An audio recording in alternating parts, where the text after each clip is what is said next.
Berikut adalah potret pintu 12 yang juga diyakini sebagai pintu yang banyak memakan korban jiwa. Selain pintu 13 yang disebut sebagai salah satu pintu paling horor dalam tragedi Kanjuruhan. Pintu 12 itu berwarna dominan biru dan berada di tengah-tengah.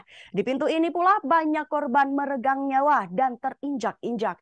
Pintu 12 adalah salah satu saksi bisu malam kelam tragedi Kanjuruhan yang terjadi pada Sabtu 1 Oktober 2022. Menurut data kepolisian per hari Sabtu 8 Oktober 2022, tragedi Kanjuruhan mengakibatkan 547 orang terluka dan 131 lainnya meninggal dunia, termasuk anak-anak dan perempuan.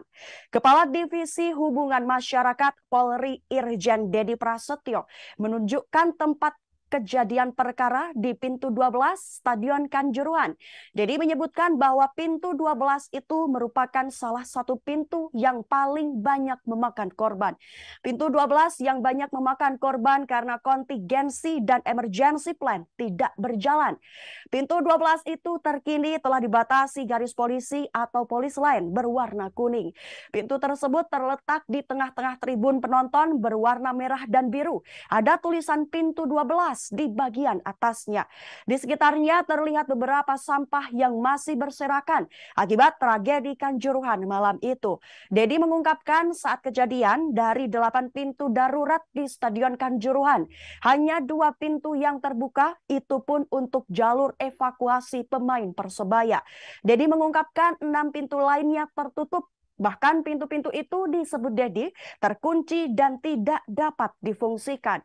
Sebelumnya, seperti diberitakan, salah satu penyebab tragedi Kanjuruhan yang memakan banyak korban diduga lantaran gas air mata yang ditembakkan oleh polisi.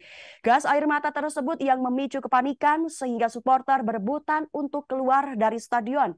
Pintu yang tertutup juga disebut sebagai penyebab lainnya korban tidak bisa keluar, kehabisan oksigen dan terinjak-injak sehingga banyak korban meninggal dunia. Sebagai informasi, pada Kamis 6 Oktober 2022, Kapolri Jenderal Listio Sigit Prabowo mengungkapkan 6 orang sebagai tersangka dalam tragedi Stadion Kanjuruhan, Malang, Jawa Timur. Keenam tersangka tersebut yaitu Direktur Utama PT LIB Ahmad Hadian Lukita, Ketua Pelaksana Pertandingan Arema FC versus Persebaya Surabaya Abdul Haris, dan Suko Sutrisno selaku Security Officer. Kemudian Kabak Ops Polres Malang, Kompol Wahyu Setio Pranoto, dan Ki-3 Brimob Polda Jawa Timur, AKP Hasdarman, dan Kasat Samapta Polres Malang, AKP Bambang Sidik Ahmadi.